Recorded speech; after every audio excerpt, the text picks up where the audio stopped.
Bank Jatim Syariah. Juga ilmu nanti sedangkan setelahnya dari kami.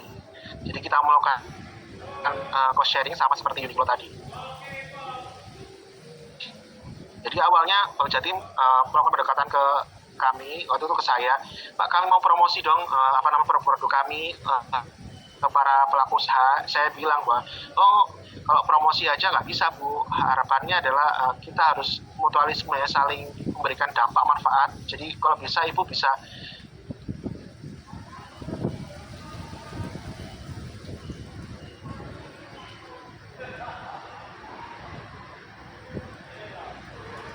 berikan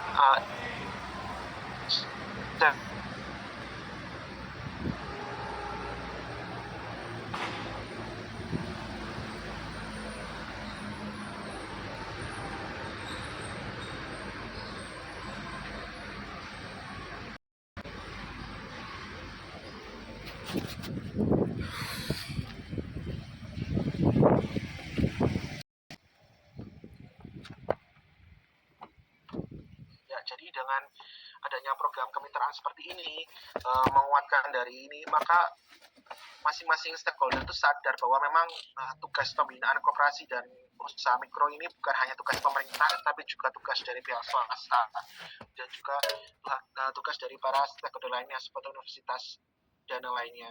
Jadi kami dari pemerintah tidak bisa berdiri sendiri, kami perlu bantuan dan kerjasama dari stakeholder terkait untuk bisa melakukan pembinaan secara berkelanjutan terhadap pelaku usaha mikro dan koperasi.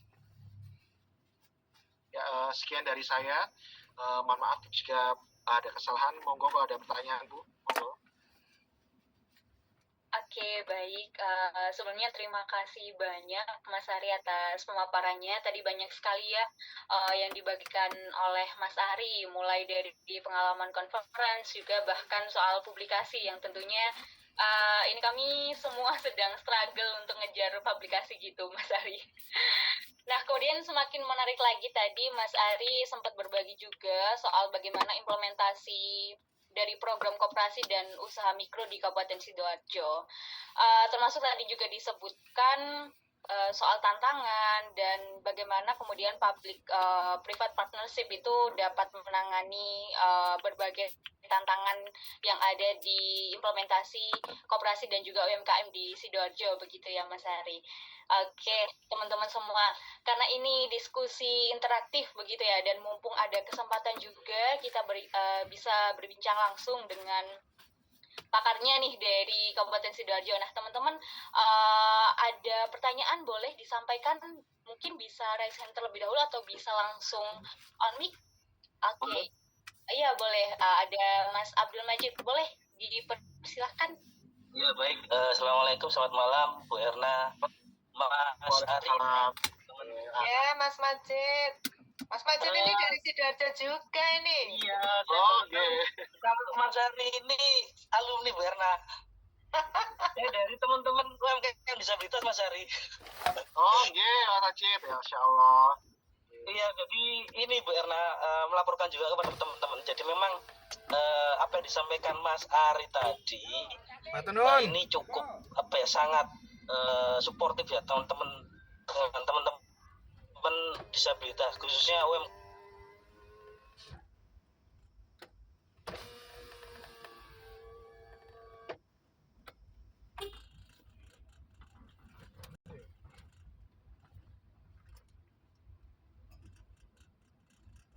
Untuk teman-teman disabilitas, bahkan di sektor kebijakan kami juga dengan Pak Kadis, Pak Edi itu melibatkan UMKM disabilitas untuk bisa mendapatkan akses permodalan inklusif. Jadi pada waktu itu kita juga kerjasama dengan pemerintah Australia, kita bikin acara workshop, pelatihan, hingga kemudian bagaimana menentukan skema kebijakan keuangan inklusif, termasuk Sidoarjo ini kan punya ini Bu ya, Mas Ari PPR Della Arta.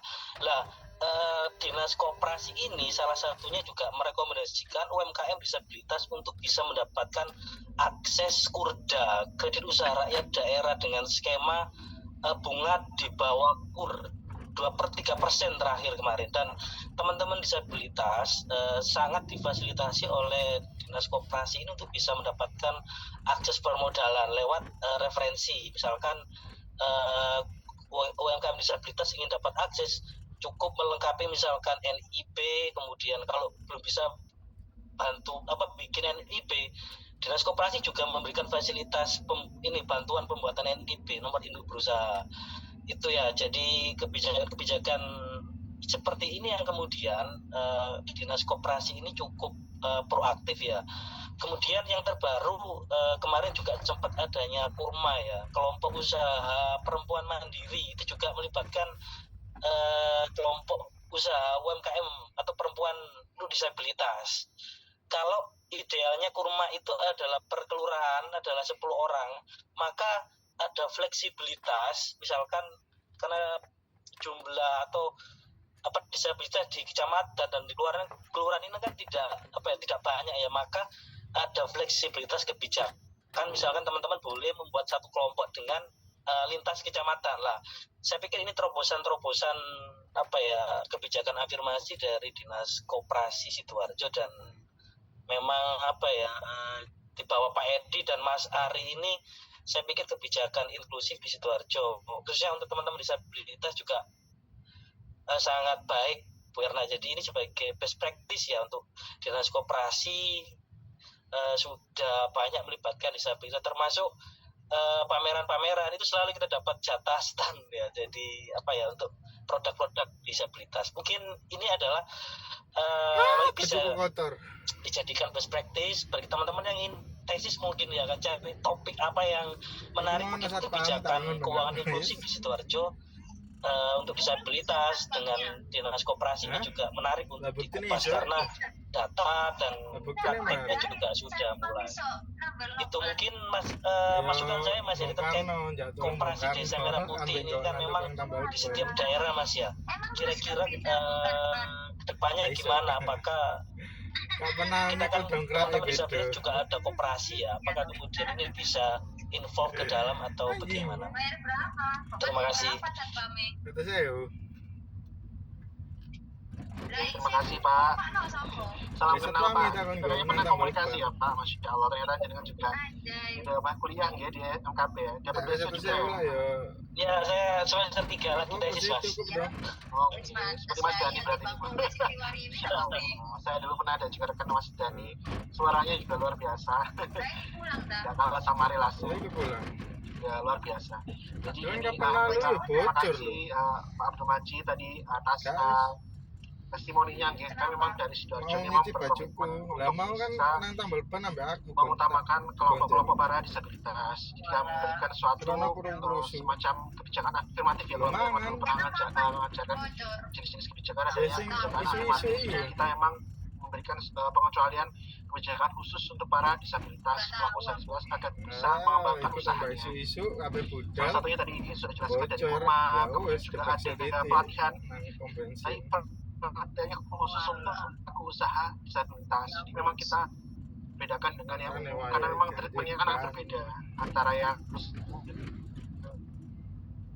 dan juga tugas juga mau untuk pelaku usaha, untuk kelompok untuk perempuan kepala keluarga ya, atau para UMKM janda. Ternyata memang ini sekarang menjadi salah satu fokus prioritas karena memang dari pihak pusat juga kita sering diminta data. Kamu tuh jangan hanya membina UMKM secara saja, tapi juga harus membina para UMKM yang statusnya janda, yaitu yang perempuan kepala keluarga. Dan itu kami sampai diminta oleh kakak ya, kakaknya itu berupa dia cerai mati atau cerai hidup. Artinya harus dibina. Dan memang bisa memperhatikan itu bahwa harus ada kuota berapa persen dari pelatihan itu untuk para UMKM kepala keluarga atau janda mobil. Kemudian terkait Koperasi Merah Putih ya Pak Abdul Majid, memang Masya Allah ini kan kebijakan baru, di mana sifatnya ini kan regulatori ya, atau wajib gitu dari Bapak Presiden mewajibkan kita di daerah untuk membuat Koperasi Merah Putih dengan beberapa banyak sekali skema. Ada yang membuat dari awal, ada yang sudah ada di permukaan dirubah lagi ke merah putih dan lain-lain seperti itu. Jadi memang target awalnya kita sampai nanti hardcore itu adalah pembentukan dulu. Jadi memang nanti teman-teman jangan tunggu dulu, bahwa nanti kita fokus ke pembentukan dulu, di mana outputnya apa yang diminta nanti oleh pihak pemerintah pusat adalah akte dari notaris. Jadi usahakan teman-teman ini sudah mendirikan dan sudah memiliki akta notaris terkait koperasi Merah Putih. Nanti datanya akan otomatis direkap oleh kami. Jadi atau bisa di forward kami, monggo kami rekap, karena nantinya ke depannya kami sudah mengusulkan ke di Bapak Zakat ya, bagian anggaran untuk bisa mungkin tahun depan atau 2 tahun lagi untuk anggaran terkait pembinaan. Nah ini paling penting harus ada pembinaan, jadi sudah bentuk operasinya untuk bisa sustainable bisnisnya, maka apa yang harus dilakukan yaitu adalah pembinaan. Jadi nanti kita mungkin tahun depan atau 2 tahun lagi jika anggaran kami di ACC oleh tim Banggar ya, tim anggaran, maka insya Allah nanti ada pelatihan khusus untuk koperasi Merah Putih, terutama untuk pelatihan bisnisnya, bagaimana cara memasarkannya, bagaimana cara menjualnya, agar koperasi ini harapannya nggak hanya isinya simpan pinjam aja, orang utang aja, tapi juga ada koperasi yang memang dia berjualan produk komoditas gitu, apakah produk perikanan, apakah produk peternakan, perkebunan dan lain-lain. Jadi harapannya nanti perekonomian di masing-masing daerah itu akan monggo Pak, nanti kalau sudah ada aktenya, monggo nanti bisa dilaporkan ke dinas, nanti akan direkap oleh kami. Insya Allah nanti kalau anggarannya, perencanaan anggaran kami di ACC untuk Banggar, maka tahun depan kita insya Allah akan ada pelatihan khusus untuk koperasi Merah Putih, karena memang ini PR. Apalagi sudah kemarin banyak ya koperasinya, dan alhamdulillah per Mei atau Juni, awal Juni dari Jawa Timur ini nomor 1 adalah Kabupaten Sidoarjo terbanyak koperasi Merah Putih. Alhamdulillah ini enak baksonya daripada sotonya. Alhamdulillah kita bisa membentuk koperasi Merah Putih terbanyak Jawa Timur per awal Juni 2020. Itu ya Pak Abdul Majid. Ya, besok ada pertanyaan lagi atau sudah jelas? Izin Mas Ari. Pas jam kantor aja. Oh, oke. Ini Pak, saya Pak Sum. Iya. Saya Wanto Mas Ari dia. Wah, namanya Sum. Iya. Terima kasih Mas Ari. Terima kasih juga untuk Bu Erna. Jadi ini Mas mau menambahkan sedikit yang terkait. Boleh memperkenalkan diri dulu biar Mas Ari. Biar catet nih ya, silakan. Perkenalkan, nama saya Wanto. Kalau masuk berarti saya gunanya semester berapa? Semester genap tahun ini Bu Erna. Iya, baru semester 1 lagi UAS ini.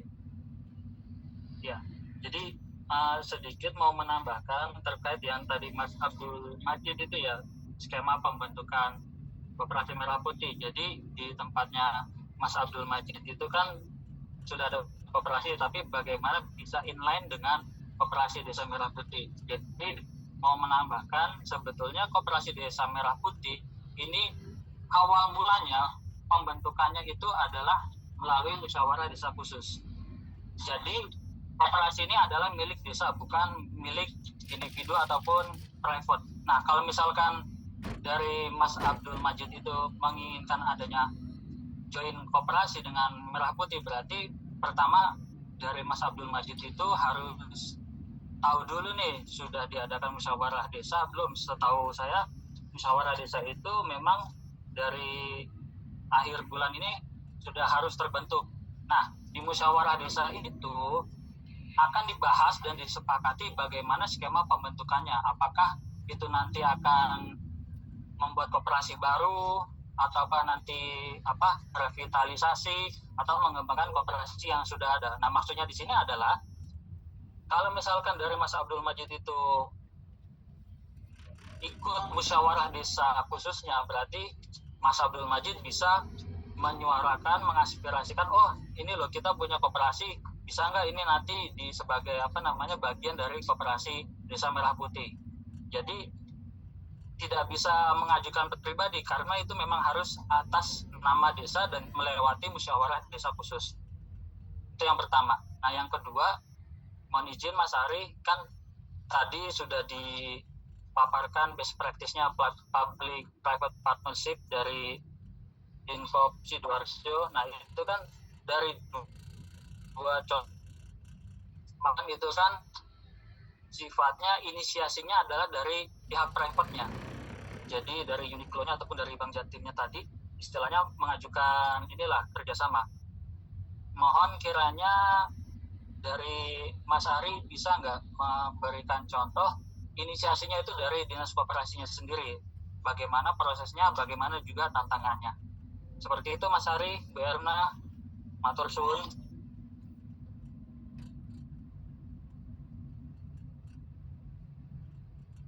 Ya, langsung ya. Ya terima kasih pertanyaannya Pak Wanto ya. Mas Wanto. Jadi tadi kalau nggak salah tadi saya dengarnya Mas Wajib tadi itu sudah punya koperasi merah putih, cuma bingung ini kedepannya seperti apa. Jadi tadi saya jelaskan bahwa nanti insya Allah jika ada anggaran kami di ACC oleh tim Banggar, maka kami akan melakukan pelatihan pendampingan untuk tahun depan. Kemudian terkait kemitraan tadi ya, memang tadi yang saya contohkan tadi kan kemitraan yang dari usulan dari para stakeholder ya. Tapi untuk yang kami inisiatif kami sendiri itu ada, jadi yang melekat di anggaran kami ada namanya program kemitraan atau bisnis antara pelaku usaha mikro dengan stakeholder. Jadi kami pernah menyelenggarakan program kemitraan bisnis antara pelaku usaha mikro dengan misalkan dengan toko lapis suku Surabaya.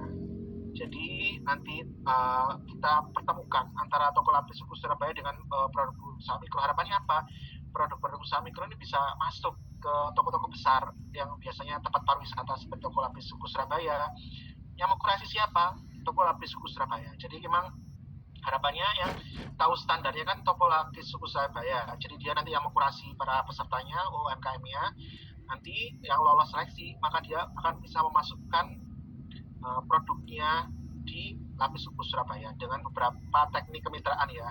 Jadi teknik kemitraan luas, adanya konsinyasi dan lain-lain seperti itu. Itu yang saya bahas di saya itu memang kemitraan ini kalau dulu yang bahas kita sih ya,